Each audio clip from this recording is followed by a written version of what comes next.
Latrommi versus Boss, both smiling into the camera here. But let's see who's going to kick off the game. The third round of Group A here.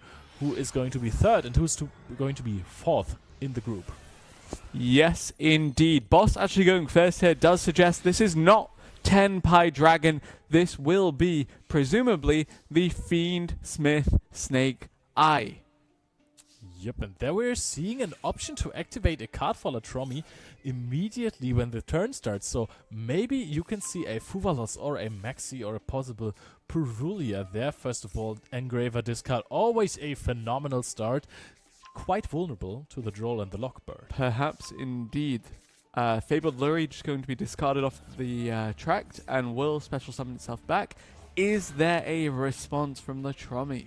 So I don't think that it's going to be a Maxi here, because yeah, you would have used it already and gotten 2 free cards. Exactly, on the Lurie summon here, but also Fuvalos can be activated next to in response to the Requiem effect. So I wonder what the toggle in the beginning was for Latrommi there.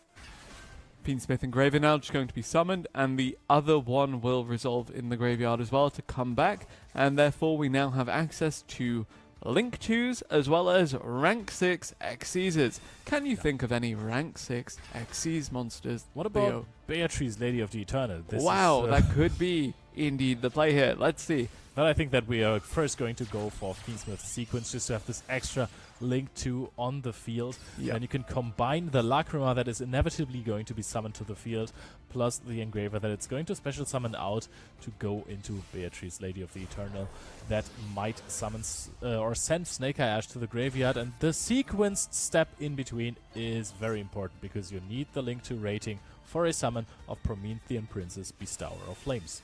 Yep, Promethean Princess, Bestower of Flames, of course, adding extra consistency, allowing you access to the Snake Eye cards that end up in the graveyard, and just further reinforcing the strategy. But here is that Rank 6 Xyz play. It will be Beatrice, Lady of the Eternal. I'm gonna be honest, it feels like I've seen this before somewhere. This might have happened once or twice in this tournament. Have you seen it resolve without a single disruption being committed, though? I think so. Yeah, yes. Maybe actually. Versus Emre yesterday in the Invitational when he was playing the bot or field breaker variant of the 10 Pi deck with the Sky Striker cards in there. So Diabell Star the Black Witch actually sending the Snake Eyes Diabell Star there for the cost.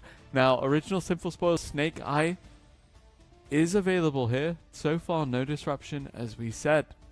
It's also very interesting that Beatrice, Lady of the Eternal, sends the anti-spell fragrance to the graveyard. This is just very much a strategy that you're doing if you consider your opponent to be on that 10 Pi striker deck, because anti-spell fragrance, of course, is absolutely crazy against it. So I'm curious to see what Boss has cooked up. Talk me through what gets you that back from the graveyard. Is it the Azamina, or is it...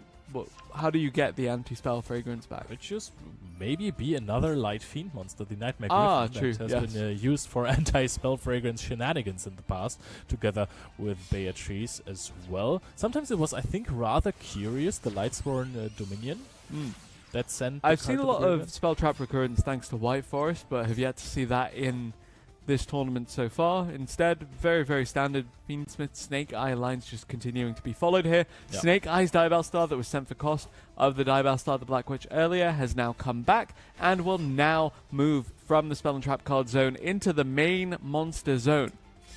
Yep, and now we're going and then back to the graveyard. Yep, this was just a very, very short stay on the field here.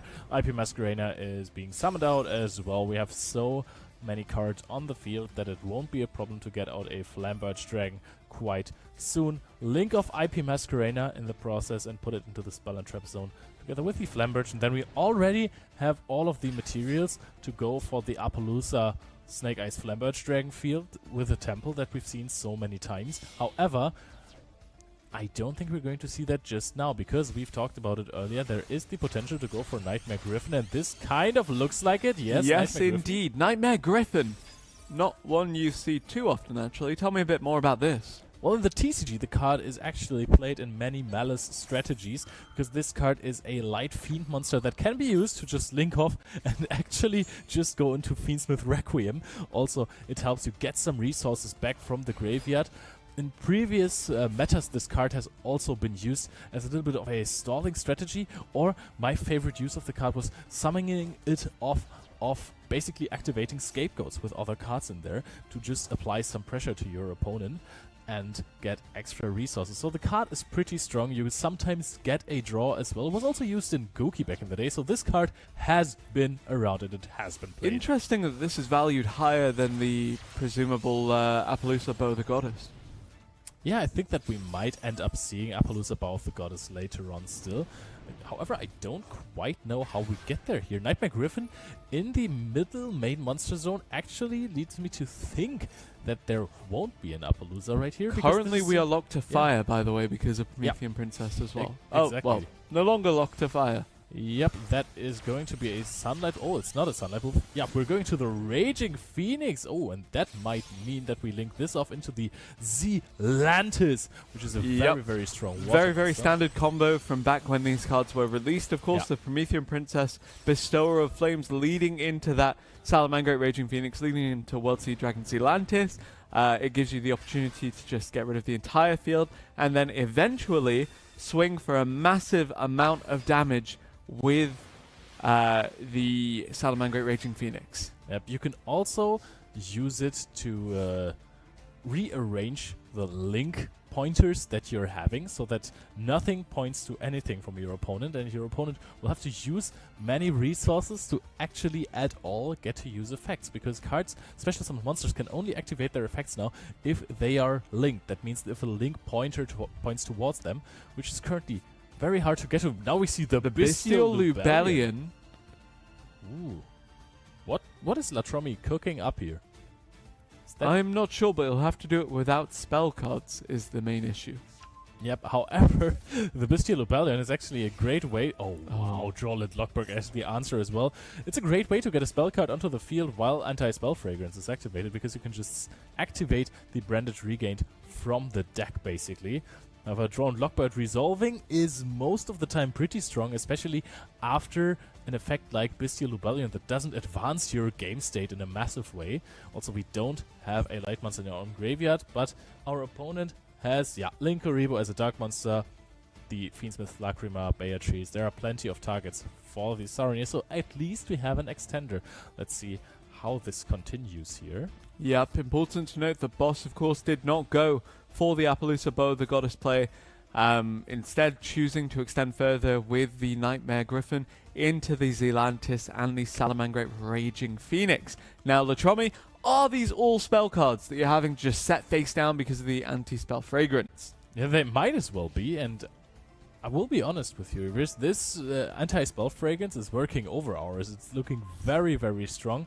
Now the Flamberge is activated, summons back the IP Masquerena into the zone between Nightmare Griffin and Zealantis. So in the battle phase, you can actually activate Zealantis effect and destroy cards from your opponent up to the number of co-link monsters on the field, which is currently 0, but I'm sure you could summon another monster like this.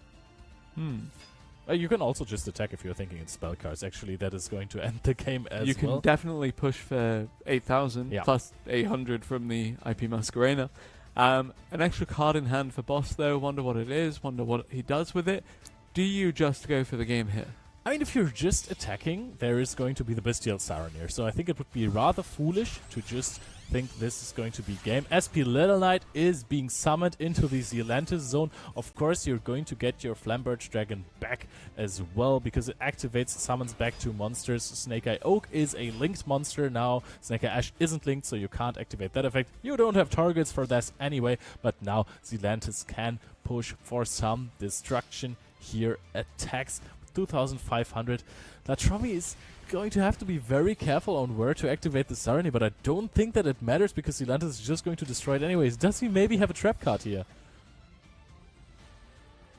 Boss looking to close this one out, has 2,000 and an extra 1,900 on the field still. Zealantis, the World Sea Dragon Zealantis effect is being activated, and because of the link arrows of the SP Little Knight, we are now co-linked, so the effect came online. But now that we have activated Zelantis, Bestial Saronir can actually be activated as a defensive tool here. SP Little Knight can chain to this, but it doesn't really do anything. We're banishing the Engraver, of course, taking away a resource. Boss actually is giving Latrommi another turn with the preemptive activation of Zelantis to just destroy cards for the But there is Promethean Princess Bestower of Flames in the graveyard to destroy this. Ultimately, doesn't matter that Bestial Saronir was here to save the day, because Promethean Princess Bestower of Flames is here to ruin it for Latrommi. Boss will cleanly close this one out very, very shortly. Well, Boss got me there. I was thinking this was a misplay for a second, but of course, Promethean Princess is still in the graveyard, taking out the Saronir. We're going to resolve some effects on the side of Latrommi, but the branded deck, especially against Anti-Spell Fragrance and Droll Lockbird, is absolutely chanceless against the power of the Snake Eyes Fiendsmith strategy and Nightmare Griffin on top of that. Relieved to see that despite that, Branded in High Spirits was added to the hand. Hopefully Latrommi still in High Spirits after a pretty good tournament from him and a great showing from Boss in this game. Yeah, both of these players are champions on their own. They have qualified for this tournament, which is a big accomplishment on their own. Both of them are out of the tournament now. Group A has officially concluded. Quantal and Kaito, of course, escaping that one very, very convincingly. But still, these two players did phenomenally well to get to this stage and did put up some very strong showings in their individual duels. Yep, and especially Boss, as he now took on his opponent and won the game, and that is why we're also going to go over to Ed for the interview. Thank you very much, Leo. Yes, I am here with Boss, who's won one of his games. The other two didn't go so great, but you did manage to claw a win back. Does that feel good? Yeah, it was kind of a win of confidence, kind of just as a bit of a boost, I guess. I know I'm out from the top cut, but you know, I made the most of it, I think. The other people you lost to, admittedly, were Kaito and Quantal, both of whom, if I've done my maths right, are going through to the final. So I suppose, in a sense, there must be some sort of relief that at least they're, you know, good duelists. Yeah. Everybody here, I think, is a very good duelist. They've made it here so far, so they've proven themselves. So I'm happy. I'm happy that I was able to compete with a lot of good players. Unfortunate, I wasn't able to make the top cut, but I think I'm very happy with the event overall. That's good. And also, have you enjoyed your time doing Challenger Cups as well as coming to this final? Yeah, for sure. I enjoy Challenger Cups a lot. I think a lot of people do, and we look forward to more seasons of them. Yeah. Absolutely. Well, congratulations on getting your win. Commiserations that you aren't going through to the top cup, but well done on getting here, and you did an admirable effort there. So well done, Boss.